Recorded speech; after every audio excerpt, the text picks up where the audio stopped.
नाम श्री जी का पुकारो, मिलो करुणामयी से। श्री राधा बाबा ने एक बार अपने परिकर को सुनाया था। वो कह रहे थे कि काफी वर्षों के पहले की बात है कि श्री पोद्दार महाराज रतनगढ़ चूरू राजस्थान में रह रहे थे। सायंकाल का समय था। एकांत रेत में टीबों में घूमने शौच क्रिया के निमित्त जाते थे शाम को। श्री पोद्दार महाराज इस एकांत निर्जन स्थान में अपने भगवत दर्शन के भावों को बहुत गोपनीय रखते हुए बैठ गए और राधा बाबा से कहा कि बाबा, इस एकांत स्थल में हमारे हृदय में इच्छा हो रही, ब्रज के किसी रस में डूबे हुए रसिक का कोई पद सुनाओ। बाबा ने पूज्य श्री भगवत रसिक जी का पद सुनाया। एकांत क्षेत्र है, खूब रेत ही रेत, बाबा सुना रहे हैं। बड़ा सुंदर सुरीला गला था राधा बाबा और भाई जी महाराज। ये राधा बाबा ने अपने निज जनों को अनुभव बताया था, वाणियों की कृपा का स्वरूप, भाई जी की स्थिति का वर्णन। वही आपस में चिंतन करते हुए कि देखो एक बार बाबा ने बताया था।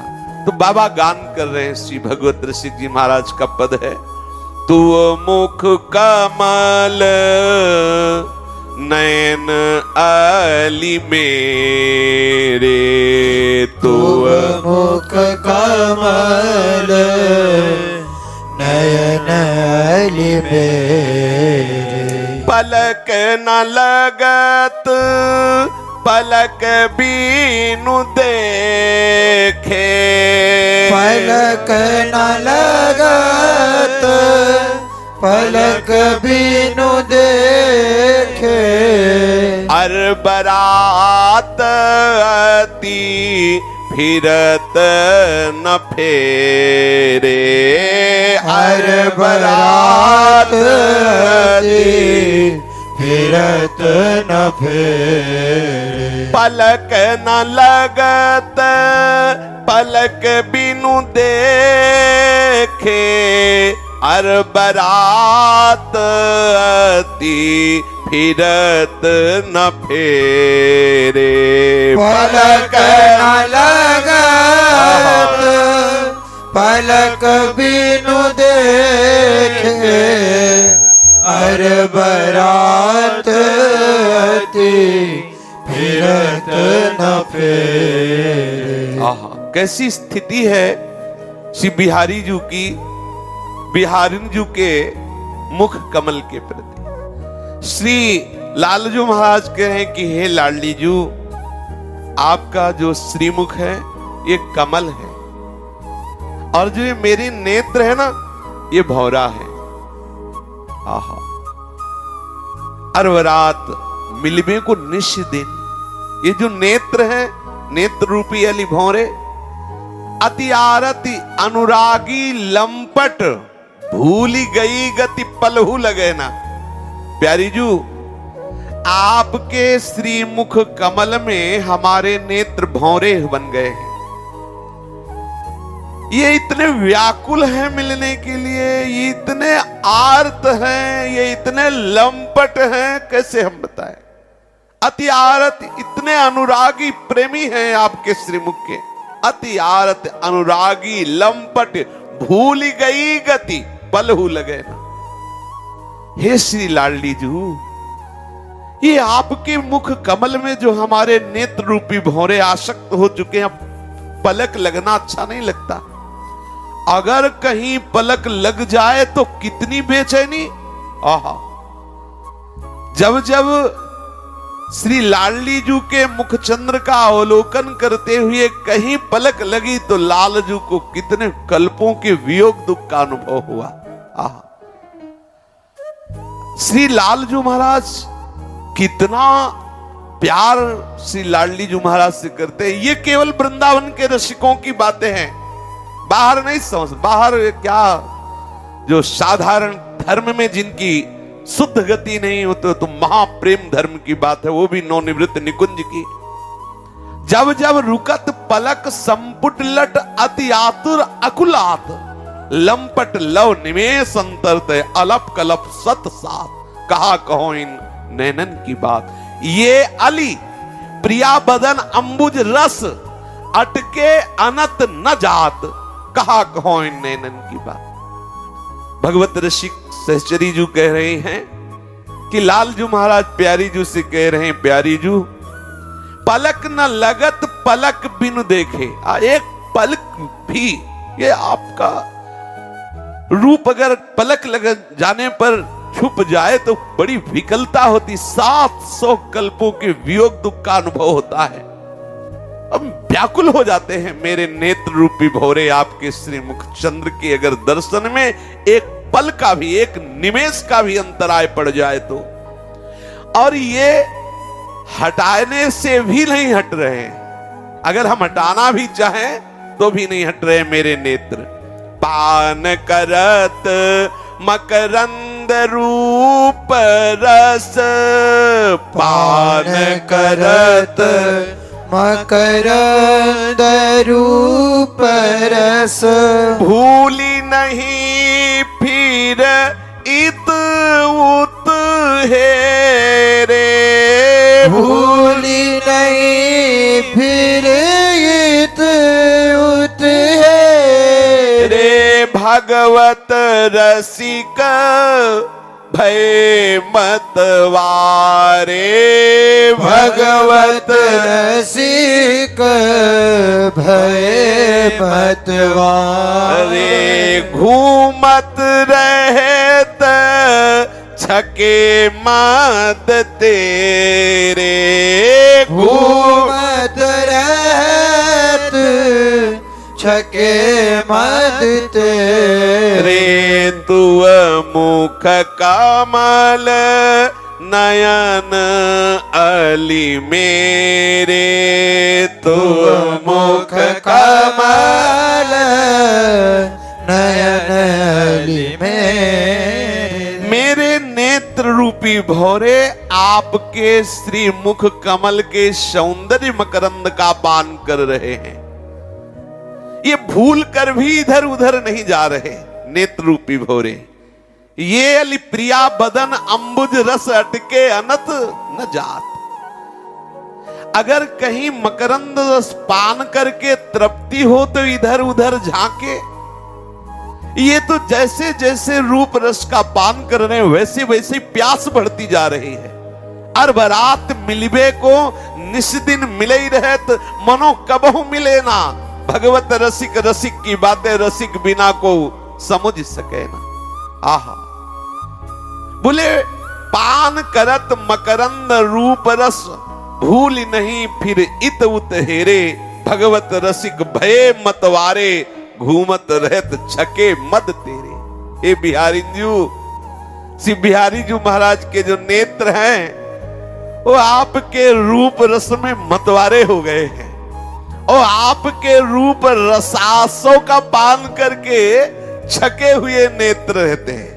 जैसे कोई आसव का पान करे तो नेत्र घूर्णित रहते हैं, ऐसे श्री बिहारी जू महाराज के नेत्र श्री बिहारी जू के श्री मुख कमल के मकरंद रस का पान करके बिहारी जू के नेत्र रूपी भ्रमर उन्मत्त रहते हैं।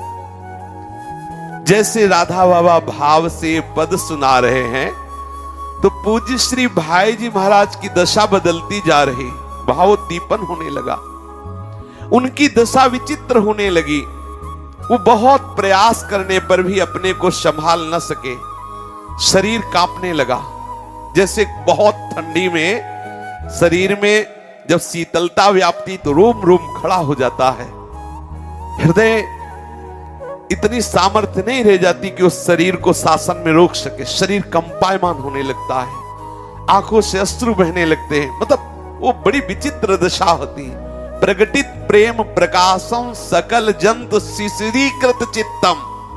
जैसे अधिक शीतलता में नहीं, शरीर कांपने लगता है, रोम रोम खड़े हो गए, शीतकार बंध जाती है।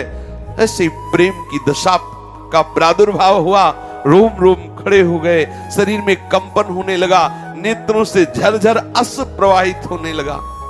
कुछ काल तक तो ऐसे फिर एकदम समाधिस्थ हो गए, एकदम बाह्य दशा खत्म हो गई, सर्वथा होश खो बैठे। राधा बाबा चिंतित हो गए कि भाव समाधि अगर अधिक देर तक रही तो अंधेरा हो जाएगा, हम कैसे इनको ले जाएंगे, कैसे इनको घर तक पहुंचाएंगे। परंतु भगवती विधान, संध्या होने के पूर्व ही धीरे धीरे शरीर में चेतना आने लगी। फिर भाई जी स्वस्थ हुए और बाबा उनको घर लाए। श्री पोद्दार महाराज से एकांत में जब वो बाह्य चेतना में घर में थे तो पूछा राधा बाबा ने कि भाई जी, क्योंकि अधिकारी है राधा बाबा, ये जब आपको रोमांच हुआ, आप कंपायमान हुए, अश्रु प्रवाह होता रहा, फिर आप एकदम अंतर्मुखता में समाधि में डूब गए, बाहर कोई चेष्टा ही नहीं दिखाई दे, तो आपको क्या अनुभव हो रहा था? पूज्य श्री राधा बाबा ने भाई जी से पूछा। देखो, पद है सहचरी भाव का, और जो गा रहे हैं और सुन रहे हैं वो हैं गोपी भाव के। तो देखो अनुभव हो रहा गोपी भाव का। कोई ऐसा न समझे कि इन पदों का गायन केवल सहचरी भाव के लिए ही लाभदायक है। आप जिस उपासना के हो, आपको उसी उपासना में दृढ़ कर देगा। ये सिद्ध मंत्र है, आपका हृदय पवित्र होगा। जो भाव लेकर आप गा रहे वही आपके हृदय में जागृत हो जाएगा। जैसे कई बार कहा है कि वृंदावन धाम का आश्रय वास केवल यही नहीं कि प्रिया प्रीतम के चरणों में ही आसक्ति पैदा करेगा। यदि आप साकेत विलासी सियाराम के उपासक हैं तो आपको वहां आसक्ति हो जाएगी।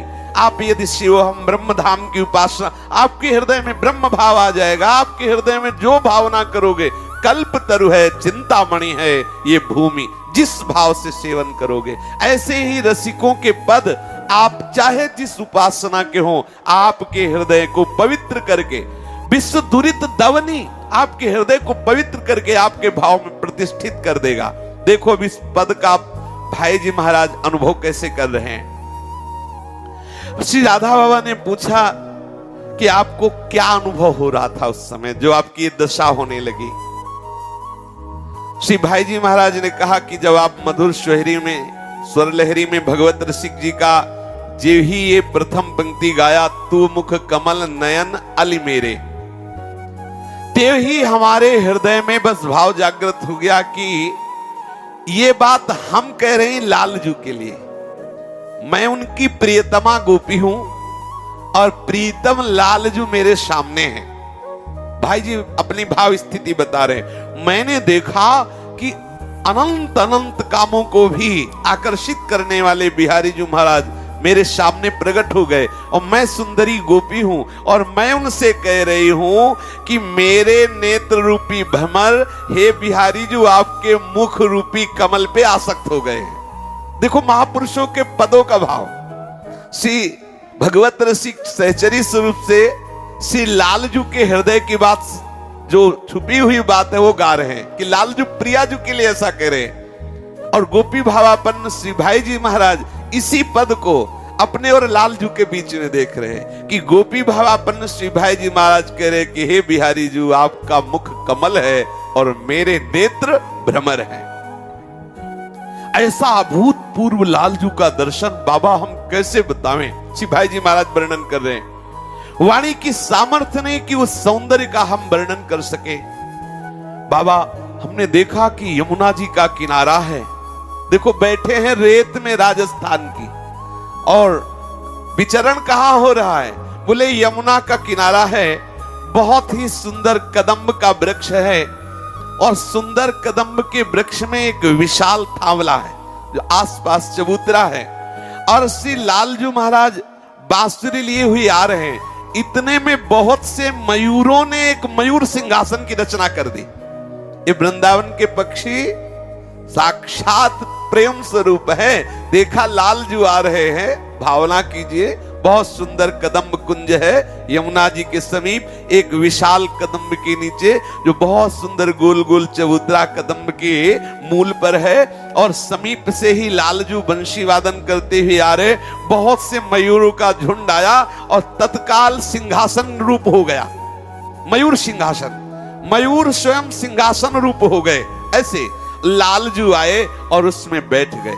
बाबा कितना सुंदर आसन, मयूर आसन, इतना सुंदर, कैसे तुम्हें बताए। ऐसा लग रहा था रत्न और मणियों से जटित मयूर सिंहासन की रचना की गई हो। ऐसे वृंदावन के मयूरों ने सुंदर सिंहासन अपने आप को बनाया।